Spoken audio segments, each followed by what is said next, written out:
America, we are back, baby. Welcome to another episode of America Unfiltered with James Pascalides. I want to welcome you back to another show with us tonight. We got a great show for you tonight, everyone. Please remember to like, follow, leave any comments if you have any questions. We have a lot of different topics to talk about tonight. We are going to talk more about Epstein. We're going to talk about the marriage debate happening on social media right now, happening between Matt Walsh, Andrew Tate, and Nick Fuentes. We'll talk a little bit more about the Nelk Boys interview with Netanyahu, Candace Owens' new lawsuit that she is facing, and what happened to arresting all of the criminals that Donald Trump promised to arrest.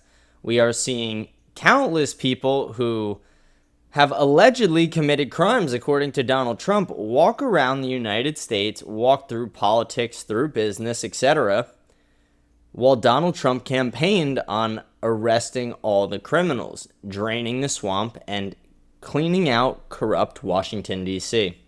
None of these things are happening right now. We've seen Donald Trump fold in real time. We do have a lot of things to talk about. Like I said, we have a great show for you tonight, everybody. But to get right into our topics today, I want to talk about what happened in Florida today regarding Jeffrey Epstein. So, Judge Robin Rosenberg from Southern Florida decided to block the unsealing of the Epstein files that Pam Bondi and Donald Trump paraded around that they were going to release after the pressure from the American people. We knew that this was an active show when they said that they were going to push for the release of this information after they actively buried the information. They edited the video, the 10-hour-long security cam footage. They edited 3 whole minutes out. 3 whole minutes seems like a lot of time that you could use to go and hang somebody in their cell and make it look like they killed themselves.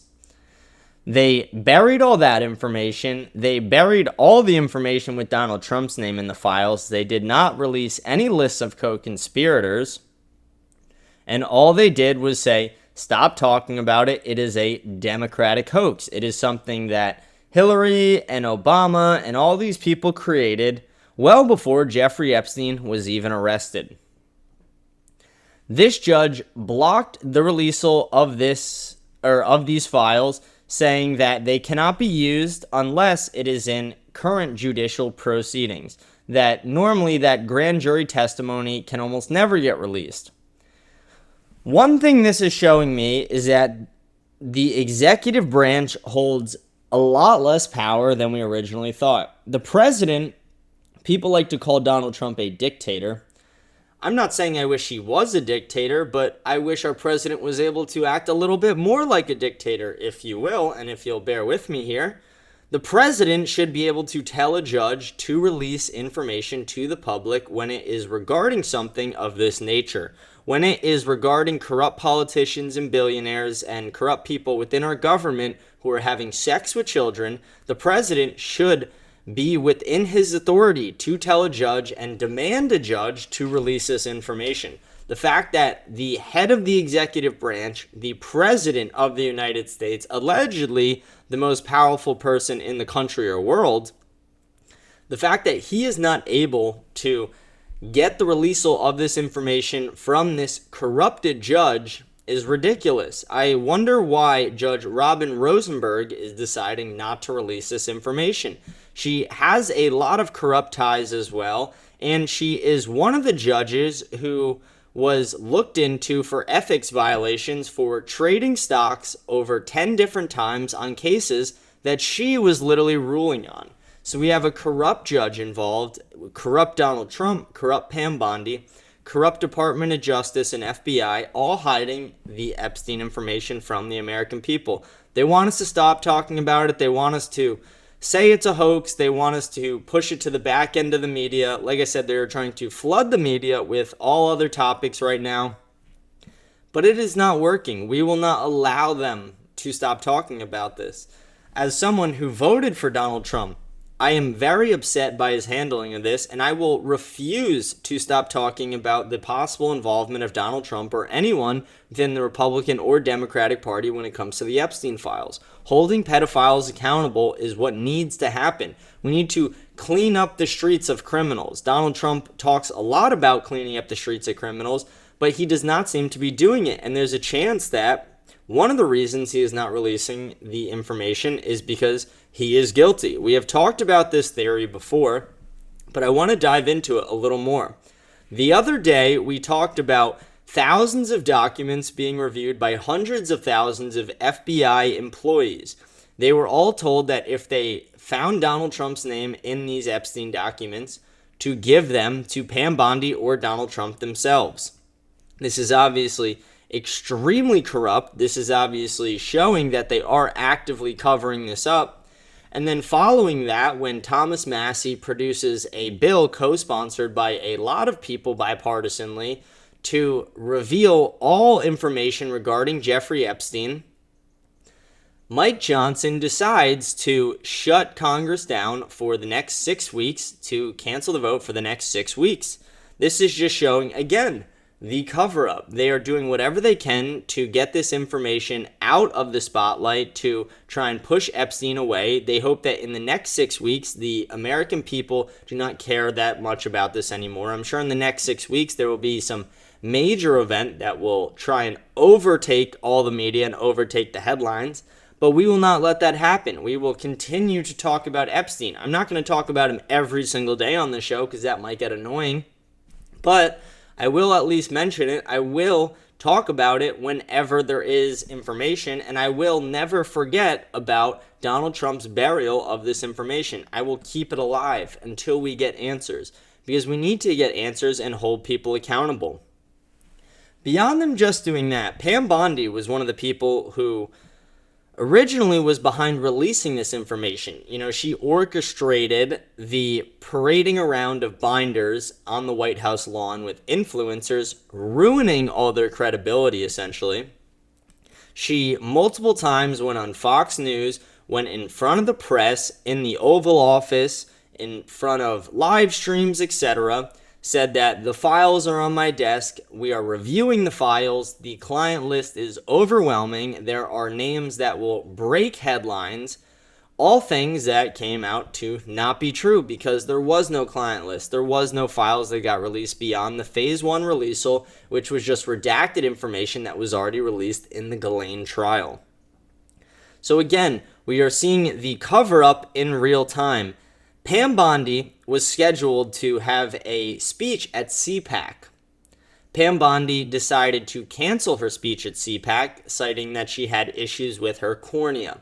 It seems extremely suspicious of the timing that Pam Bondi, during all this controversy, has a problem with her cornea that makes it so she cannot talk to the media at CPAC, when Pam Bondi has now stayed out of the media light since that original interview with Donald Trump and Pam Bondi, when they were asked about the Epstein files and Donald Trump decided to intercept the question away from her instead of allowing her to answer.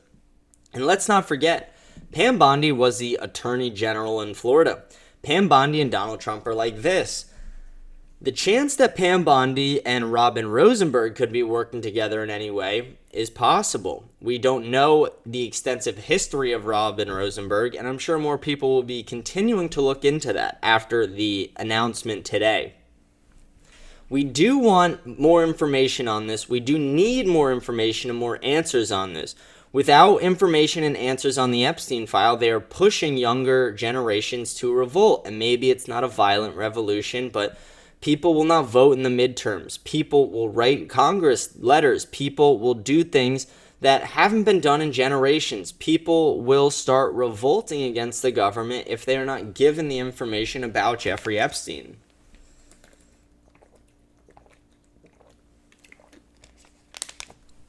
One of the craziest news stories about Jeffrey Epstein, too. Today, they are reporting that in May, they didn't report the specific date. The only thing they said is in May, Donald Trump was told that he was in the files countless times. We did not get the burial of the information till about mid-June or end of, when was it? No, it was start of July, actually. I'm sorry about that. So in mid-May, around, mid-end, whatever it is of May, Donald Trump was told that he was in the files multiple times, sat on that information for a month and a half, almost 2 months, to then bury it all. They didn't come and point fingers at anybody else. They didn't create any other credible evidence to show that it could be someone else. All they did was bury the information. This is just showing that Donald Trump has stopped caring. He stopped giving a shit. He doesn't even care about the cover-up because he knows he's not running for re-election. J.D. Vance is going to be running for the Republican Party, and if they want any chance at winning, then they need transparency. I won't vote for J.D. Vance regardless because of his direct ties to Peter Thiel. But the fact that they are hiding this information, they are actively showing that they do not care what the American people think, that more information every single day is getting released to show that Donald Trump is most likely involved and guilty in this, is not boding well for the Republican Party. It is making everyone in the Republican Party look extremely guilty because it's making them look like they are hiding this. It's making them look like they are facilitating the cover-up. Even people who aren't Donald Trump, people who are most likely innocent in this, are now looking guilty because they are on Donald Trump's side when they need to be on the side of America. Right now, this is America versus the swamp. This is America versus the deep state. These are the people versus, the elites. This is a moment in American history that will be remembered forever. This is something that we need to stand together, that politicians can stand with the people here, that politicians who do stand with the people will be remembered forever as the uncorrupt politicians who wanted to fight tyranny, fight corruption, and fight pedophilia within our government. Because that's what we have right now. We have politicians protecting pedophiles, and we have politicians who even weren't involved just protecting them because of their donors. For once, do the right thing, people who are taking money to protect Epstein, protect Trump, protect Ghislaine, protect whoever it is. Please do the right thing for the American people. This is a crucial moment in American history, and everyone should want to come out on the right side of this.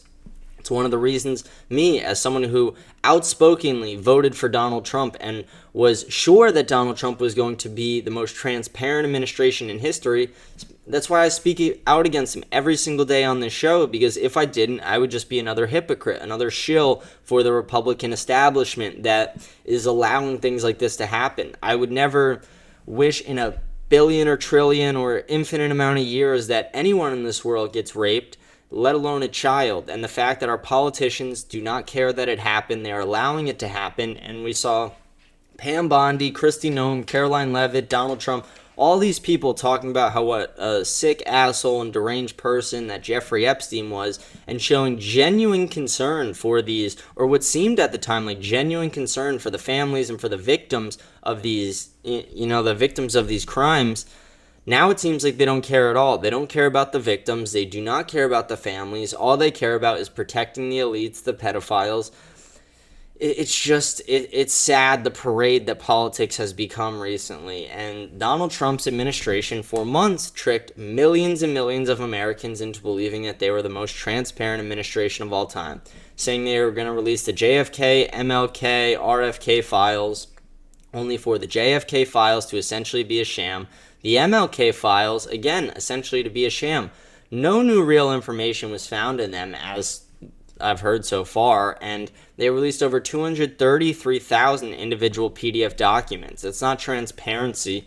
That is making it impossible for people to be able to search, at least add a search function or some way for people to search the documents and be able to categorize them, because it is insane to imagine, journalists going through 233,000 independent PDF documents. They would have to go through terabytes. I mean, it's just ridiculous the way our government is handling all these things. They're saying they're being transparent about. I want to talk about one of the things they're flooding the media with to try and distract us from the Epstein narrative. We've talked about this before, but we need to talk about it again because of the press briefing today. Caroline Levitt and Tulsi Gabbard held a press briefing today, and I don't know. I mean, it was a little bit weird. So they talked about the Obama narrative, obviously, because that's the narrative they are trying to push into the media to distract from Donald Trump.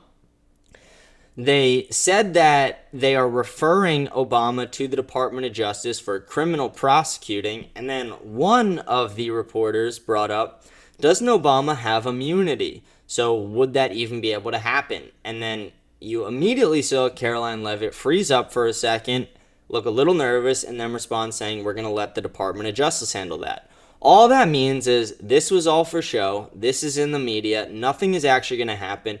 Obama will not be arrested. We will not see Hillary arrested. We will not see a single Obama official, White House staff, or anybody arrested or in handcuffs. I doubt we'll even get criminal proceedings. We'll get anything regarding this past just media headlines. Donald Trump on Truth Social trying to parade around that the Democrats tried to, not one, not two, but 3 elections ago, tried to oust him as the president, saying there was a Russian disinformation campaign or Russia tried to steal the election for Donald Trump. Like, again, Donald, let's fucking move past 2016 right now. Let's get to 2025 where you are burying the release of the Jeffrey Epstein information. Let's leave the past in the past about Obama and Russiagate. Nobody gives a shit about that. Nobody cares about it. Nobody wants to talk about it. The people who are talking about it are the media shills who are trying to distract from Epstein. Literally, all Donald Trump seems to have left right now is Ben Shapiro, the Cat Turd Twitter account, and Mark Levin. Those are the only strong supporters that Donald Trump seems to have left who are not pushing for the release of the Epstein information, are highlighting Obama's faults with trying to get Trump ousted and trying to flood the media with these narratives that Trump wants. It's just corrupt media. It is corrupt politicians. It is everything Donald Trump campaigned and ran against. Donald Trump campaigned and ran against draining the swamp, against draining the deep state and getting rid of the deep state, only to become part of the deep state. And I could even be wrong saying that when I say become part of the deep state.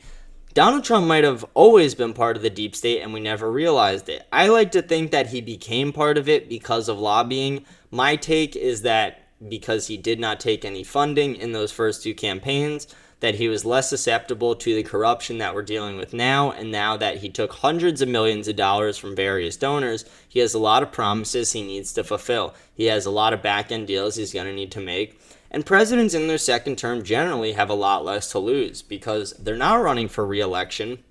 So what is the harm, especially when you are in your 80s?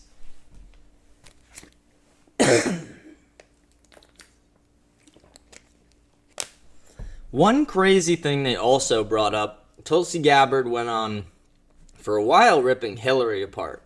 One specific thing they said about Hillary was that Hillary every single day was on tranquilizers because of her mood swings, that she was essentially having psychotic breakdowns and emotional problems and anger outbreaks every single day and was heavily on tranquilizers. Whether this information is true or not, it is ridiculous to think that a presidential candidate was possibly on SSRIs or like anything like that. I want my presidents top of the line. I want them to be, sharp as a nail. I want them to not be on SSRIs, not be, anxiety, depressed. I don't want them to have ADHD. I do not want them to have any of these things. I want my president to be sharp, quick, decisive. I want my president to be able to take action. He needs to be able to mobilize the military within 12 hours to 24 hours anywhere around the world if needed. They need to be able to restore trust in the American people, restore the American economy. They need to be able to hold strong nationalism stances. These are the people I want as president. I do not want women on SSRIs who, can't stop having mental breakdowns. And whether this is true or not about Hillary, I mean, I think we know it's true. She seemed like a very ridiculous person when she was running, very intolerable person. Her entire marriage with Bill seems to be a sham. She knows her husband's a pedophile, and they're really only together for political reasons because of the money they raise and the people they've killed. The fact that they have to stay together at this point. I mean, it's like Bonnie and Clyde. When you've killed enough people, you can't get divorced. You go down with the ship. You go down together. So it's going to happen. They probably have had countless affairs on each other. We know about Bill Clinton's affair already, but that's only one of them. There was multiple others. He was alleged to have raped a woman in a hotel room, along with alleged to have raped multiple women with Jeffrey Epstein, and that doesn't include the possible consensual sex he had as well. He was a notoriously handsome president to some women. They, loved his southern draw, as you would say, and he was just a very popular man with the ladies. So it's not crazy to think that there was a lot more cheating going on. We all know the entire marriage was a sham. Not that this whole thing, their marriage being a sham is the center of this topic, but it just goes to show that Hillary had a lot of issues, that Hillary probably might have been a little bit crazy, but it doesn't mean we should distract ourselves from the bigger picture. The bigger picture is that they're throwing this information into the ring, into the media, to distract you, to distract me, to distract everybody from the fact that Donald Trump is burying the Jeffrey Epstein information. That all the people that Donald Trump said he wanted to arrest, all the criminals, he literally ran on the idea of, we are going to arrest the criminals. We're going to drain the swamp. We are going to get rid of the deep state, but mainly we are going to arrest the criminals. Why is Epstein, why is Ehud Barak, why is Clinton, why is Peter Thiel, why is Gates, why is Lutnick, why is Hillary, why is Obama, why are all these people still walking around? Mine is like Epstein and things like that, a few dead ones. Why are these people still walking around? Why are they not in handcuffs? Why are they not being questioned in front of Congress? Why are they not being tied to any of the possible crimes they committed, any of the countless intel ties these people have, any of the allegations that have been made by Donald Trump, by other people, by the American public themselves? The people hold the power in this country, not the politicians. But right now, the politicians are holding the power over the people. That's the reason we are getting no answers on this and no transparency, because we are living in the fall of America. We know we're in the fall of America because our system is corrupted. When the system becomes corrupted, we are facing everything our founders tried to build against. Our founders tried to build a system that could withstand time to keep the power in the people's hands. And when we see the power transitioning from the people to the government, when the government is able to hide corrupt things from the people, overpower the people, basically be able to disarm the people. We're not going to... We'll talk about this for a second, I guess, but the Second Amendment debate is a big debate in this country, and not a lot of people debate to take away your guns completely outside of, some immigrants we bring into this country who don't think we should have guns. But there are people who do argue that you shouldn't have AR-15s, you shouldn't have AK-47s, you shouldn't have access to long rifles, etc., that you should only be able to access shotguns and pistols. I'm going to explain to you why that's stupid. If someone breaks in your house, we're going to start here and then we'll go to the government, but if someone breaks in your house, there are a, large range of weapons you could possibly choose from. The weapons you're going to want are most likely an AR-15 5.56 round. You're going to want possibly 9mm, but you are going to want something with accuracy. You are going to want something with sight. You are going to want something that is going to be able to shoot multiple rounds fast, accurate, with little to no shot spread, and the groupings to be close. AR-15s are exceptional at this. AK-47s are dummy-proof. You could literally hand one to someone who has never touched a gun before and they could figure out how to use it almost immediately. We need to put more guns in the hands of American citizens because, one, we need to be able to defend our property, defend our families, but two, our government has drones, our government has satellites, our government has tanks, our government has military units. Our government has things that the American people currently do not keep up with. People make the argument that the founding fathers, when they argued the Second Amendment, they had muskets. They didn't picture AR-15s and AKs. No, what they were picturing was that the people need to be able to revolt against the government if they need to. If the government gets tyrannical, the people need to be able to hold the power to revolt and overthrow that government. My take right now is that we need to have less regulations on the guns in Americans' hands. Right now, it is nearly impossible to get your hands on an automatic weapon because automatic weapons that were made post like 1970 something are illegal in the United States. Minus if you have very specific licenses. I do not think this should be in place. The fact that our government has satellites and drones and can literally kill you from space, essentially, and I can't have an automatic weapon to defend myself against that tyrannical government is absurd. I would even go as far as to argue that humans and citizens in America should be able to have some form of drone technology, that there should be no regulations on the armor that we're allowed to have, that there should be no tax stamps and no registrations for suppressors, flashlights, etc., muzzle flash hiders. Like, all these things need to be easily accessible to Americans. They need to be able to install them on their weapons. They should be trained on these things. I advise everybody who owns a firearm to not only take one, but take multiple firearm safety training classes. Not only is it going to help you with basic safety training, they're also going to teach you what to do in specific scenarios to avoid legal trouble depending on the state you're in when it comes to defending yourself and defending your family and home. But it will also improve your accuracy. Extended time at the range, practicing your craft and your weaponry, it will help you become more accurate. The closer you can keep your shot groupings, the more efficient you will be in a life or death scenario. In a life or death scenario, you only have a few seconds to defend your life. If someone is 20 yards away from you, you realistically have 5 seconds or under to pull out your weapon. And if you don't have one in the chamber, you have to pull out your weapon, take the safety off, cock it back, aim, lock in, and fire multiple rounds to disarm and take down the target. That's why most people recommend carrying with one in the chamber as well. Not that we're going to get into that discussion, although people love that debate. I always say carry with one in the chamber. If you're not able to carry with one in the chamber, then you shouldn't be carrying at all. If you're not responsible enough to carry with one in the chamber, then you should go take a few more gun safety classes or get comfortable with it, because your life, it's not necessarily safe when you don't have one in the chamber if you're in an attack scenario, because you will not always have time to rack that gun and to get everything in time before you are attacked or disarmed, etc. I think we need to put more guns in the hands of more American people beyond what we already have. We need, beyond just like more guns, having more quantity, we need, like I said, we need higher quality guns and higher quality weaponry in the hands of American people. The American people need to be able to hold the power in this country, and they are far from holding that power as long as we do not have the ability to overthrow the government if it was necessary. I'm not saying we need revolutions all the time and we need people to get violent, but we need to be able to hold an equal playing ground to our government like our founders intended, or else we are at a severe disadvantage like we are at now.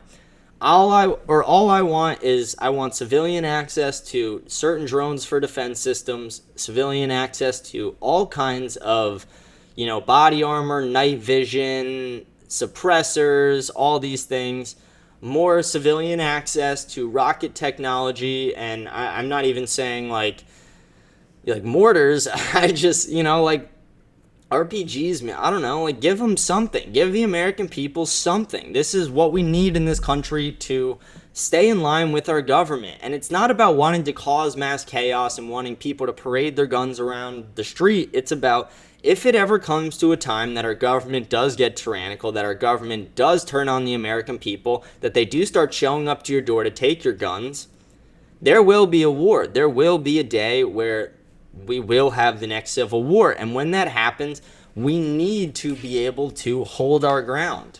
I pray that never happens. I never want to be alive for when that happens. I never want anyone in my heritage or bloodline to be alive for when that happens. But it could be inevitable. It could eventually happen if we do not get things in line, if we do not get corrupt politicians and lobbying in line, if we let corrupt politicians keep running our government into the ground, devaluing our dollar, and replacing American citizens with immigrants.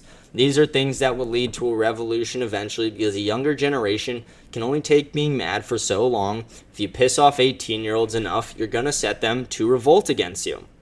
I do want to go into some of our last topics of the day. Candace Owens is being sued by Bridget Macron.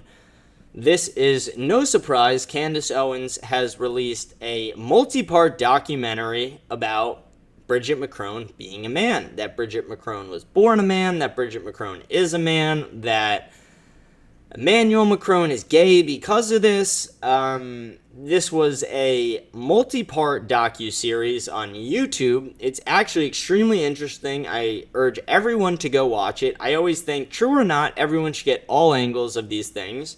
She does provide some fairly overwhelming evidence to the subject. Not 100% definitive evidence, but it does seem like it is very possible. Just because Bridget is suing Candace doesn't mean that Candace is wrong. Candace is not 100% correct either. We will find out, I'm sure, what the true answer is in court.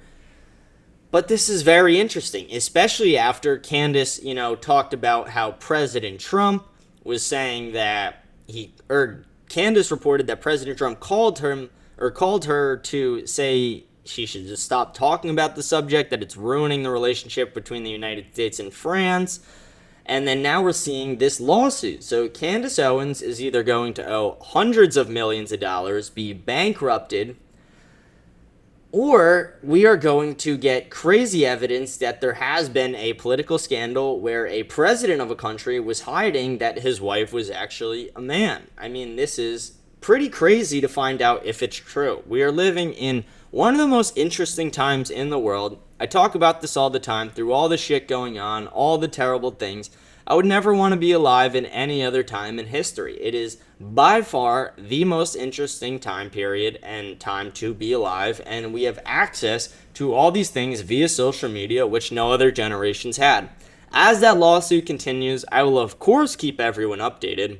There's not a ton of new information now besides Candace just announcing she's being sued, and I urge everyone to go watch her most recent video on it.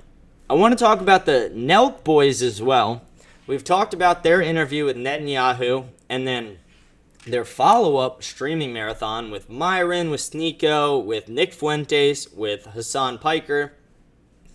But the Nelk boys have now admitted that they were given a script of the questions they can and can't ask in this interview, just showing that Israel is running operations in America. They are trying to run media operations on the American youth, propaganda pushes to try and get the American youth to be okay with what they are doing, to be okay with Netanyahu's war crimes, to be okay with dragging Trump into the Iranian war, to be okay with the burial of the Epstein information. But no, it is not working. It actually did the exact opposite. Like we said, they got overwhelming amount of hate for it, more hate than almost any YouTube video. They admitted that it was scripted, pretty much blowing up Netanyahu completely. And beyond that, they even admitted that there were about 10 to 20 Mossad agents in the room while they were filming. There were 20 agents in suits who were in the room watching every single thing they were saying during the interview, telling them what they could and could not put in it.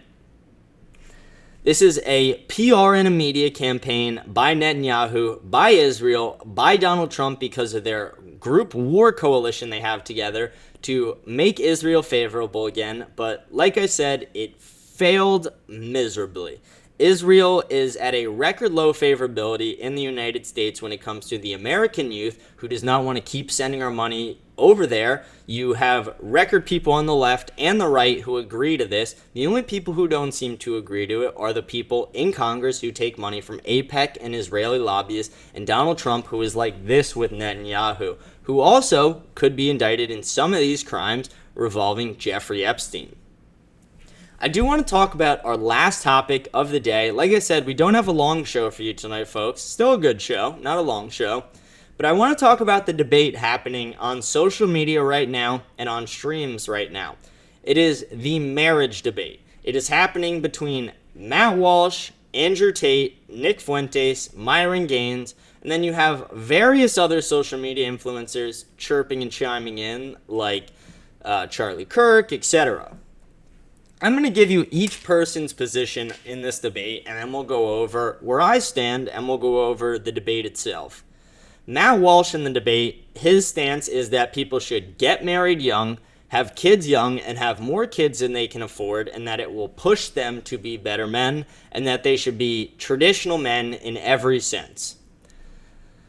Andrew Tate, his take is that we should never get married, that marriage is a trap for men, that men need to have multiple, or not that we should never get married, but never be married to only one woman.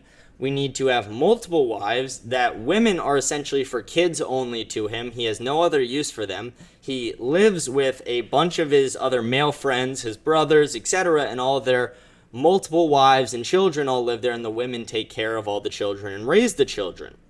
They live a hedonistic lifestyle, and this is the lifestyle that he proposes. And then Nick Fuentes, he came in, he said, marriage is very important. It is part of the Catholic faith. But do not rush it. Women can be dangerous. They can essentially ruin your life financially and ruin your credibility as a man to the media, especially if you are a bigger public figure. Like Steven Crowder with his wife, he brought that example up specifically, how he was pushing traditional marriage. He married a traditional woman, and she essentially divorced him, took a lot of his money. She ruined his reputation in the media only for him to eventually, over time, try and restore it. Where I land is kind of a mix between Matt Walsh, Nick Fuentes, not as much Andrew Tate. Like I said, I don't generally agree with a lot of things in Muslim culture. Most of Andrew Tate's views here are being derived from the Muslim religion of wanting to have multiple wives, wanting, all the men to live together while the women take care of the kids, and only using women for sex and reproduction, etc. I don't think that's necessarily right. I don't think the Matt Walsh, you got to be super traditional and just like roll over to women is correct either. And I don't think Nick Fuentes is essentially correct when he's like, you gotta, I don't know, he's probably the most correct about it. Like I said, he takes the real answer of saying you need to be traditional, you need to have marriage as something you want to do, but you can't make it the main focus of your life. You need to be focused on building yourself as a man. Because if you just compromise who and what you are as a man, then you will eventually, people aren't going to look at you the same. You want people to love you because of, what you are, who you've become, who you are inside, who you are as a person. I'm not saying love you when I say who you've become, like your money. I mean, the confidence you build, the charisma you've built, the things kings have. And I'm not even saying the power, just the aura around it. We need that. We need people to focus on themselves, focus on their craft, focus on building themselves, building a network. And yes, marriage is extremely important. Being traditional is important. I don't think people should be married to multiple women. I think people should get married to have kids. But like he also said, it can be dangerous. You can lose more than half your net worth to divorce. You can easily mess up. You can have a lot of different instances, especially while no-fault divorce is still legal because of Ronald Reagan, which is one of the biggest mess-ups. You could lose almost everything over nothing. So it is something you need to approach with caution. You can't just marry a girl because she loves you. You need to actually have confidence. You need to actually, have a backbone, and you need to be able to tell women no. You need to be able to put your foot down. You can't be a yes man to your wife or to your girlfriend. You can't be like the happy wife, happy life kind of guy, because again, that's all bullshit. Happy wife, happy life just means that you say yes to everything she does. You are on the back burner at all times, and because you're the man and she's the woman, that's okay. That's just bullshit. That's letting feminism take over completely. We talk about this on the show, why feminism is a cancer in the modern day society. Feminism wasn't always bad. When you were pushing for certain things with feminism, when women didn't have rights, it made sense. But now that women far exceed men in college degrees, exceed men in the workplace, especially American-born women versus American-born men, I don't see the need for a lot of the feminism. And the feminism now just seems to be telling boys not to be men, telling boys that they need to share their emotions instead of push some of the dumber ones down. You are trying to turn men into women, essentially. And in real time, they talk about the male loneliness epidemic, but it's coming from that. It's coming from men who want to shape themselves how they think women will want them. And it's like these kind, courteous, these essentially pussy individuals. But no, that's not what women want. They don't want a guy who like breaks the law and this bad boy necessarily either, but they do want a guy with confidence. They do want a man who is not going to just take shit, especially from her. You know, you need to be able to put your foot down. And it's not saying like shut up to her, but it's again just not taking shit. It's again just being a man in the traditional sense. That's what needs to happen. That's what needs to happen to have a successful marriage. You need a woman to be a woman in the traditional sense and a man to be a man in the traditional sense. The overwhelming majority of successful marriages that do not have divorces, have the least amount of issues, are people who understand the marriage roles, accept the marriage roles, and not only accept them, but they embody them in the relationship, in the marriage, and in everyday life. If we want to get back to successful relationships, booming population growth, and happy marriage and divorce rates under 50%, these are the things that need to happen. Like I said, Nick Fuentes isn't 100% correct. Andrew Tate is far from correct. Matt Walsh isn't there either because he's pushing people to make mistakes that will lead to divorce by just getting married too young. I don't agree with that either. But we do need to find the middle ground to all this. We do need to tell people that, yes, they should be getting married. They should be practicing their religion and giving themselves to God. And the women should be submitting to the husbands the same way the husband submits himself to God. That's what it says in the Bible. That's how Christians and Catholics generally view marriage. And like I said, the people who follow that structure overwhelmingly have successful marriages. I think this is the wrap up of our show tonight, folks. We don't have a lot more topics. We talked about almost everything tonight. I do want to see if there are any headlines that have popped up while we've been filming. We've been doing that over the last few weeks, and we've got some okay stuff out of it. Yesterday there wasn't anything. We'll see if there's anything today. We talked about this before. Brian Kohberger is sentenced to life in jail. We didn't talk about him being sentenced to life in jail yet, but we talked about the crimes he did commit. He is now sentenced to life in jail for the murder of 4 Idaho students. This is something where I think he should have just got the death penalty. The fact that taxpayer dollars are going to fund him to be alive every single day in jail, and then you will eventually have like a rescue group who tries to get him out of jail in 20 years. That's upsetting to me. I want this person buried under the jail. I want this person... Yeah, I'm for the death penalty in this scenario, please. But there does not seem to be a ton of other topics today. I hope we do get more information on this Epstein stuff. It does not seem like we're going to get it from Trump, but hopefully we get it from other groups. We get it from more media groups. Like I said, the Wall Street Journal provided that letter. They provided the In May report. I want to see people prosecuted for the Obama case. We are seeing no prosecutions. I want to see Gates, Clinton, Thiel, Lutnick. I want to see all these people possibly prosecuted for the involvement with Jeffrey Epstein. I want to see Obama and Hillary Clinton prosecuted for the Russian hoax, but we know that's not going to happen.